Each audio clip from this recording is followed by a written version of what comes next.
안녕하세요 수학상. 오늘은 지난 시간 다항식의 곱셈에 이어서 다항식의 나눗셈에 대해서 한번 배워보도록 하겠습니다. 우리가 지금까지 다항식의 덧셈과 뺄셈, 곱셈에 대해서 배워봤는데요. 우리가 지금까지의 공통점은 그 두 개의 다항식을 더하거나 빼거나 곱할 때 서로 동류한끼리, 일단 덧셈과 뺄셈은 서로 동류한끼리 묶어서 그것을 더하거나 빼거나 했고, 우리가 지난 시간에 배운 곱셈, 다항식의 곱셈과 곱셈 공식은 우리가 분배 법칙과 지수 법칙을 사용해서 계산을 할 수 있다는 것에 대해서 배워봤습니다. 오늘은 다항식을 어떻게 나누는지 그 나눗셈에 대해서 배워보고, 그 나눗셈을 하는 방법에 대해서 배운 다음에 이걸 어떻게 더 쉽게 계산할 수 있는지, 더 쉽게 계산하는 방법도 한번 배워보도록 하겠습니다.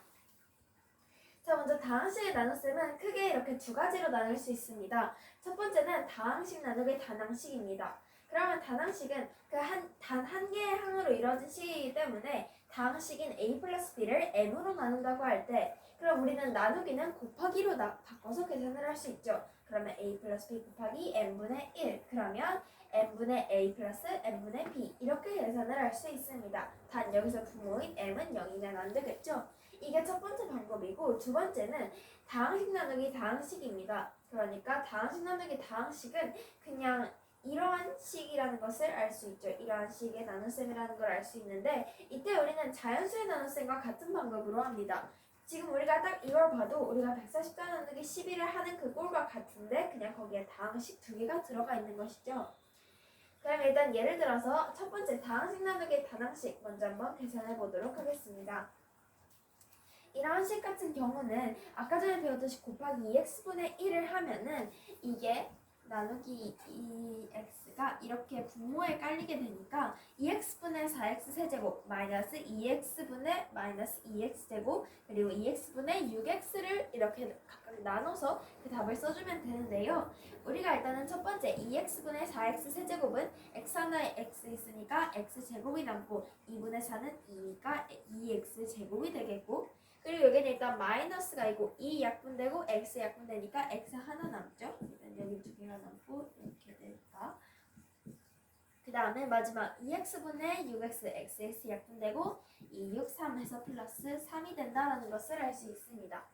이게 맞나 검사를 해볼 때는 우리가 지난 시간에 배운 다항식의 곱셈 이용하면 되겠죠. 여기다가 2x를 곱해주면 됩니다. 앞에다가 2x를 이렇게 곱해주면은 4x 세제곱 마이너스 2x 제곱 플러스 6x 맞게 나오죠? 그렇기 때문에 우리는 이 2x제곱 마이너스 x 플러스 3이 알맞은 답이라는 것을 알 수가 있습니다. 그럼 두 번째, 다항식 나누기 다항식. 여기서는 3x제곱 플러스 8x 플러스 7을 x 플러스 2로 한번 나눠보도록 하겠습니다. 근데 우리가 자연수의 나눗셈과 같은 방법으로 이 꼴로 정리를 했는데요. 여기에서는 우리가 나눌 때 먼저 첫 번째 3x제곱 이에 x가 몇 번 들어가는지를 선택해야 합니다. 3x제곱 안에 x는 3x만큼 들어가겠죠. 그래야 3x제곱이 되니까. 그러면은 x는 3x제곱만큼 들어간다라는 것을 3x만큼 들어가야 3x제곱을 먼저 꽉 채울 수 있고, 근데 그러면 여기에만 3x를 곱해주는 게 아니라 여기에도 3x를 곱해줘야 되니까 일단 이렇게 두 개를 곱하면 3x제곱 플러스 6x가 나오죠. 그럼 이거를 빼주면 2x 플러스 7이 나옵니다. 근데 우리가 2x 안에 x는 두 번 들어가죠. 그러면 2x 플러스 4가 나옵니다.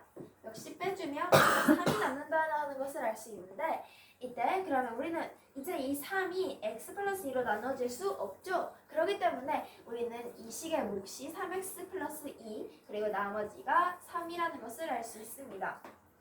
그런데 우리가 지금은 이러한 간단한 다항식이기 때문에 이러한 답이 쉽게 나올 수 있지만, 예를 들어 우리가 이제 x제곱이 아니라 3제곱, 4제곱, 5제곱 이렇게 더 커진다면 항상 이렇게 하나하나 계산하기에 너무 시간이 오래 걸리죠. 그래서 이따가 조립제법이라는 것을 배울 건데, 조립제법이랑 비슷한, 그러니까 거의 똑같은 이러한 개수를 이용한 나눗셈을 한번 해보도록 하겠습니다. 지금 여기서는 개수만 이용을 할 건데요. 개수라는 것이 어떠한 문자의 곱해질 횟수라는 것을 말하는 것이기 때문에 여기에서는 x제곱의 개수인 3, x의 개수인 8, 그리고 상수항 이치에서 3, 8, 7을 x1, x니까 1, 그리고 상수항 2인 이렇게 1과 2를 써주면 그러면 이제는 아까랑 똑같이 1이 3 안에 몇 번 들어가는지 3번이 들어간다는 걸 알 수 있고, 그러면 3, 6 했으니까 똑같이 빼주면 2가 남고 7이 남겠죠. 그러면 여기서 1이 2 안에 2번 들어가니까 2 그리고 4 해주면 빼주면 아까랑 똑같이 3이 나온다는 걸 알 수 있고, 근데 이제는 우리가 개수만 썼기 때문에 이 3x제곱 플러스 8x 플러스 7을 x 플러스 2로 나눴을 때, 그러면 3x 플러스 2 나머지는 3이다라는 것도 개수만 이용한 나눗셈도 알 수가 있다라는 것을 알 수가 있습니다. 그럼 이제 이렇게 다항식의 나눗셈에 대해서 배워봤으니까 이 다항식의 나눗셈이 가지고 있는 등식, 어떻게 이 다항식의 나눗셈을 등식으로 나타낼 수 있는지 한번 보도록 하겠습니다. 다항식 A를 다항식 B로 나누었을 때 이때 다항식 B는 0이면 안 됩니다. 이때 다항식 A를 다항식 B로 나눴을 때 몫을 Q, 나머지를 R이라고 합니다. 이게 무슨 말이냐면 A를 B로 나눴을 때 몫이 Q, 나머지가 R이다라는 것을 알 수 있습니다. 그럼 이것을 이때 우리는 A는 BQ 플러스 R이라고 하는데요. 이것을 그냥 A에다가 양변에 B를 곱해주면은 BQ에다가 R을 더해주는 것. 그러니까 예를 들어 우리가 11 나누기 3이라고 하면 3 이렇게 되죠. 그러면 우리는 11은 3 곱하기 3 플러스 2다라고 쓸 수 있죠. 그러면 목에다가 나누는 수와 그리고 몫을 곱한 거에다가 나머지를 더해주면 어쨌든 이 나누어지는 수인 11이 나오는 것이기 때문에 여기서 같은 맥락으로 나누는 수인 b와 몫인 q를 곱하인 bq에다가 나머지를 더해주면 어쨌든 우리가 처음 나누어지는 수, 즉 a가 나온다는 것을 알 수 있습니다. 이때 단어는 상수이거나 우리가 상수일 수도 있지만, 예를 들어 우리가 b의 차수보다 더 작아야겠죠. 예를 들어 b의 차수보다 얼이 더 크다면 이 b의 차수로 한 번 더 얼을 나누어 줄 수 있는 것이기 때문에 우리가 나눗셈을 할 때도 여기가 3, 2라고 한다면 5, 나머지가 5가 되는데 이 나머지가 이 나누는 수보다 크면은 이걸로 한 번 더 나눠줄 수 있는 것이기 때문에 여기서는 얼의 차수가 b의 차수보다 더 작아야 된다는 것을 알 수 있습니다. 마지막까지 끝까지 나누어질 때까지 나누었을 때 얼이 상수거나 얼의 차수가 b의 차수보다 낮다라는 것을 알 수 있습니다. 특히 얼이 0일 때, 그러니까 나머지가 없을 때는 A는 BQ가 되죠. 즉 그러면 A는 B로 나누어 떨어진다 라고도 할 수 있습니다. 그쵸? 몫이 Q고 A는 그럼 B 곱하기 Q로 인해서 즉 서로 나누어 떨어진다라는 것을 알 수 있습니다. 자, 그러면 이제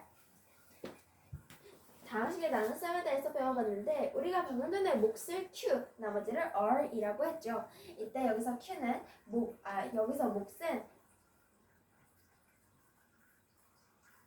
몫을 quotient해서 여기 앞 글자인 Q를 따서 Q라고 몫을 Q라고 하고 나머지는 remainder해서 R이라고 쓴다라는 것을 알 수 있습니다. 방금 전에 나타냈던 식을 다시 한 번 더 여기 이렇게 문자로 나타내보면 다항식 A를 다항식 B로 나눴을 때 이때 다항식 B는 0이 아니고 몫을 Q, quotient라고 하고 이것을 BQ로 빼주면 A-BQ, 즉 이게 나머지가 되고 이게 remainder, 즉 R 나머지가 된다는 것을 알 수 있습니다. 그럼 예를 들어 문제를 한번 풀어보도록 하겠습니다. 다항식 fx를 2x-1로 나누었을 때 몫이 x제곱 플러스 x-3, 나머지가 5라고 합니다. 그럼 이때 fx는 무엇일까요?가 문제입니다. 여기서 우리가 알 수 있는 것, 이 2x-1로 나누었다는 게 이것이 몫이 아니라 나누는 수라는 것이고, 그러면 우리가 아까 전에 정리한 식 a는 bq 플러스 r 이라는 형식으로 나타내주려면 우리는 다항식 fx가 a가 되는 거고 이 나누는 수 이게 b가 되는 것이고 그 다음에 이게 q가 되고 나머지가 r이 되는 거죠. 그러면 다항식 fx는 우리가 이 다항식 fx를 구해야 되는 거니까 fx는 bq, 그러니까 이 나누는 수와 몫을 곱한 2x-1 x제곱 플러스 x-3 bq 플러스 r 나머지인 5를 더해준 것, 이것이 바로 fx다라는 것을 알 수 있습니다.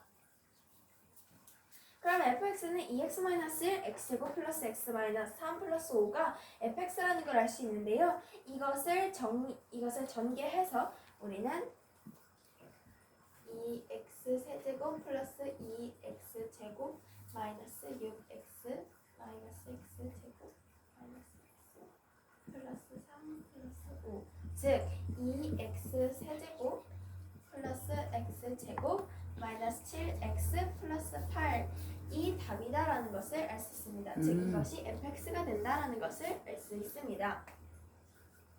마지막으로 이제 오늘 배워야 될 것 가장 중요한 것이 바로 이 조립제법인데요. 우리가 다항식의 나눗셈을 배웠지만 아까 계산한 것은 간단해서 이렇게 쉽게 3x 플러스 2 나머지가 3이라는 게 답이 나왔지만 이게 더 차원이 나눠지는 수가 3차, 4차, 5차로 점점 커질수록 우리가 계산하는데 더 복잡해지고 시간도 많이 들겠죠. 그렇기 때문에 우리가 아까 계산해 본 이 개수만 이용하는 방법, 개수만 사용해서 계산을 하는 것 우리는 이것을 조립제법이라고 해서 더 간단하게 나눗셈을 하고 나머지도 더 쉽게 구할 수 있습니다. 조립제법의 정확한 정의는 다항식 fx를 x에 대한 1차식으로 나눌 때 직접 나눗셈을 하지 않고 개수만을 이용하여 못과 나머지를 구하는 방법을 조립제법이라고 합니다. 그러니까 나눗셈을 더 쉽게 할 수 있는 방법이라고 할 수가 있겠죠. 그러면 우리가 어떻게 하는지는 예를 들어서 이 예시를 보면서 한번 배워보도록 하겠습니다. 3x 세제곱 마이너스 2x제곱 플러스 x 마이너스 6 나누기 x 마이너스 2인데요. 우리가 나눗셈을 할 때는 이렇게 쓰는데 조립제법을 할 때는 반대로 니은자로 써줍니다. 그러면 여기에서 개수만을 이용한다라고 했기 때문에 아까 했던 것처럼 개수만 3 마이너스 2 플러스 1 마이너스 6이 된다라는 것을 알 수 있습니다. 그러면 3 마이너스 2 1 마이너스 6이라는 것을 알 수 있고 x-2로 나누는 건데 여기에서 좀 다른 것이 아까 전에는 x 플러스 2라고 하면 1x 플러스 2니까 1과 2를 썼다면 여기서는 그게 아니라 이 x-2를 0으로 만드는 x값을 여기다 써주면 됩니다. x-2가 0으로 나오려면 플러스 2 해주면 x값이 2가 되겠죠? 그럼 여기다 2를 써주면 됩니다. 그러면 첫 번째는 일단 여기 첫 번째 자리에 있는 걸 아래로 내려서 여기다 3을 씁니다. 여기에는 어떤 수가 오든 처음엔 여기 아래를 내려주고 그 다음부터 이제 곱셈을 해야 되는데요. 2 곱하기 3을 하면 6이 되죠. 여기에 플러스 6을 해줍니다. 그럼 마이너스에다 6을 더하면 4가 되죠. 이번에는 2 곱하기 4를 합니다. 그러면 8이 되죠. 플러스 8 1 더하기 8은 9 2, 9, 18 플러스 18을 해주면 그러면 여기가 12가 된다. 그리고 마지막에 나온 이 마지막 수가 나머지가 된다라는 것을 알 수가 있습니다. 그러면 우리가 답이 무엇이냐라고 했을 때 3x제곱 마이너스 2x제곱 플러스 x 마이너스 6 나누기 x 마이너스 2는 여기 3x 세제곱을 x 하나로 나눴기 때문에 여기가 x제곱이 되겠죠? 3x제곱 플러스 4x 플러스 9가 몫이고 12가 나머지다라는 것을 알 수 있습니다. 그럼 이것을 한 값이 이 3x제곱 마이너스 2x 플러스 2x 마이너스 6이 된다라는 것을 알 수 있습니다. 이렇게 조립제법을 사용하면 개수만을 이용해서 간단하게 2, 3은 6 더해주고 곱해주고 더해주고 곱해주고 더해주고 마지막이 나머지면 더 간단하게 나머지를 나눗셈을 할 수 있다는 것을 알 수 있습니다.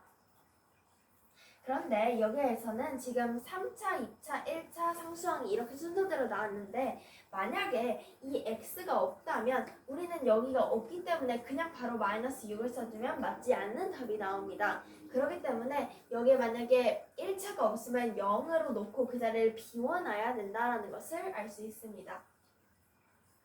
자, 그러면 우리가 이렇게 다항식 fx를 마지막으로 추가적으로 참고할 것이 다항식 fx를 x 플러스 a분의 b와 ax 플러스 b 이때 a가 0이 아닐 때로 나눴을 때 몫과 나머지의 관계가 있습니다. 바로 fx는 x 플러스 a분의 b qx 플러스 r인데요.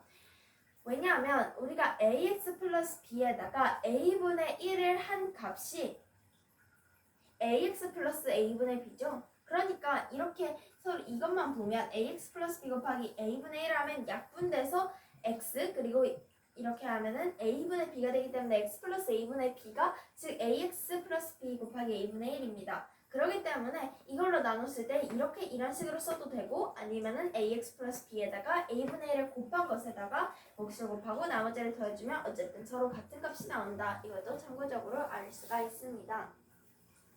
오늘은 이렇게 다항식의 나눗셈을 배움으로써 다항식의 사진 연산에 대해서는 끝났고 다음 시간부터는 항등식과 나머지 정리에 대해서 배워보도록 하겠습니다. 오늘 배운 걸 다시 한 번 더 정리를 하자면 다항식의 나눗셈은 다항식 나누기 단항식은 이렇게 우리가 원래 알던 대로 계산을 해주면 되고 다항식 나누기 다항식도 우리가 원래 알던 대로 계산을 해줄 수 있지만 A는 BQ 플러스 R이라는 것을 사용해서 조립제법을 계수문을 이용해서 조립제법을 사용하면 더 간단하게 계산을 할 수가 있다는 것을 알 수가 있는데요. 계수문을 이용하여 몫과 나머지를 구할 때 이렇게 계수를 연달아서 써주고 이 나누는 수가 0이 되는 수를 써준 다음에 내리고 곱해주고 더해주고 곱해주고 더해주면은 이렇게 쉽게 계산을 할 수가 있다는 것을 알 수 있었습니다. 그리고 또 여기 순차적으로 내리는데 이때 어떠한 x의 차, 그러니까 어떤 차가 비어있다면 그것은 비워주고 0으로 써주고 계산을 해줘야 맞게 답이 나온다는 것을 알 수 있습니다. 이렇게 다항식의 나눗셈은 끝났고 다음 시간에는 항등식에 대해서 배워보도록 하겠습니다. 그럼 오늘 수업 끝!